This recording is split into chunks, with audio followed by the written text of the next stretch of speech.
Today's Spotlight is brought to you in part by presenting sponsor, First Community Financial Bank, the community bank where you come first. You're watching Spotlight, and with me today in studio are Rita Facina and Lori Canton, representing the court-appointed special advocates of Will County. So thanks for joining us in the studio. Thank you for having us. Yes, thank you so much for having us. It's good to have you guys here. I want you to start by telling me a little bit about the mission, if you would, of Casa. Certainly. Casa trains community volunteers like yourself to advocate for the best interest of children who have been abused and neglected. These kids have come into the system and they're harmed through no fault of their own. So they really need somebody that is on their side, that's a voice in the court for the children, so that they can report to the judge on what is the best interest to help those children find a safe and permanent home. That's a really big order. It's important because they're so vulnerable, right? Yes, and it's a very unique volunteer opportunity because you know, there's a lot of responsibility, but when you have community volunteers that really reach out and want to help children, it's a natural fit. That's great. Now, Lori, how many kids are we serving in this community? Well, in 2014, we served 316 children, which represents approximately 65% of the children that are currently coming into care. And that is far short of the goal of 100% that we want to serve and that we need to be serving in the community. So 65% are being able to be served, but you have obviously a goal of 100%. What stands in the way? A lack of funding stands in the way because we have to, in order to oversee the advocates, we have to hire case managers and we have to have the facility, the ability to do that. So there's definitely one of our major hurdles that we have to overcome, as well as recruiting good and quality volunteers. I'm sure there's a lot of vetting with that. Yes, absolutely. Yeah, yeah. Now, how do you get your funding? Our funding is primarily through fundraising events and private donations that we work really hard to raise these funds for. That's about 50% of our funding. We get a little bit of funding through the juvenile court because a lot of people don't realize that if in Will County, if you're not able to have a Casa volunteer represent these children, the county has to hire public defenders. So it's very unique for our volunteers and important to the courts so that they allow, and they do give us a little bit of government funding. Okay, so is it in many ways it's really would be saving money if you we could fund you a little bit more, we'd be saving money on the court side. Yes, absolutely. And making sure those kids and I think I read something about how you talked about making sure that those kids have an ear. It's not just advocating them in court; it's really giving them a person to voice, giving them a voice. Yeah, a voice to speak for them in the court.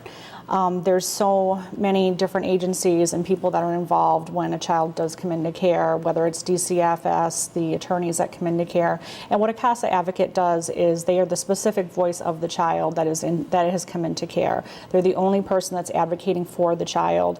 When the case managers may change multiple times, the Casa advocate stays with the child through multiple changes and multiple rotations through foster care placements that can happen over the course of their time in foster care. And I just wanted to say, imagine a child being removed from their home because they've been harmed, and how frightening it is to have all of these faces in their life and they don't really understand what's going on. So that's what's so critical about the Casa volunteer helping to be there for these children. And we always say consistency is such an important part of child raising, and I would think in these kinds of circumstances so much more important. Especially in these circumstances, exactly. Yeah. Are there other ways? How do businesses or other groups get involved to support the work that you're doing? Businesses can get involved through any type of sponsorship. We have multiple events throughout the year that they can get involved in to support financially or through volunteering. And then in turn, we will represent them on our website and do a media marketing package for them.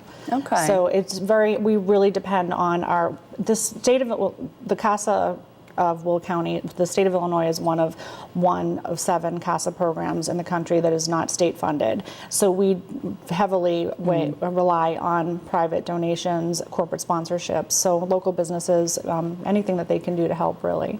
That's good. Just raising awareness or volunteering as well. Okay, critical. critical. Critical to your needs. Now, you do have a couple of fundraising events coming up, so tell us a little bit about those. Absolutely. I'm in the process of planning a Christmas Express train ride, and we will have over 1,500 children and families traveling from Joliet Union Station into Tinley Park, and we go in there, and the families have breakfast or lunch with Santa. They get their pictures taken. We have a Santa's workshop. We involve the students in the community. They entertain the kids on the train. They're dressed as hobos and elves and in their pajamas. And the kids are just thrilled to have a fun day going out to see Santa. After that, on February 27th, we have our big gala, which is really a high-end social event in which we'll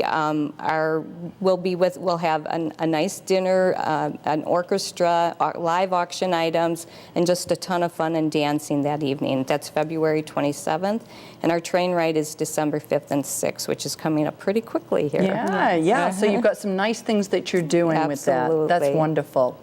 So if folks were able to obviously attend those events would be helpful, donations would be helpful.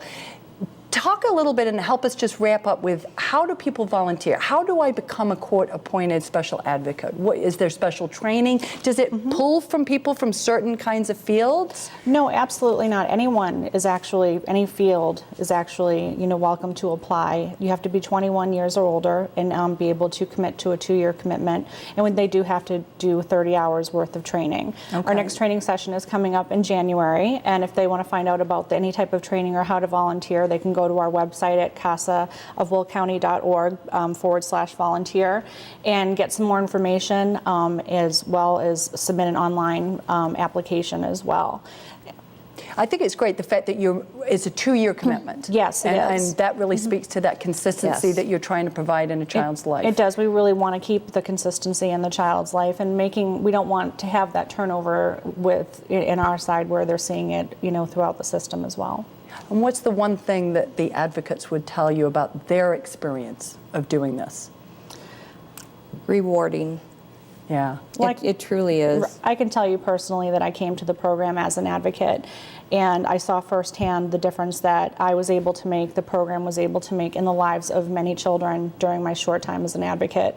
And it was that made me say that I will work tirelessly to see that we are going to reach the 100% goal of serving 100% of the children of Will County, and trying to seek the funding to do so. That's wonderful. Well, if you would like to learn more about how you can help Casa advocate for the best interests of abused children, 100% of those children, help ensure that they are placed into safe and permanent homes with hope for a positive future, please go online and visit their website. We're going to be right back after these messages with more Spotlight, so stay with us.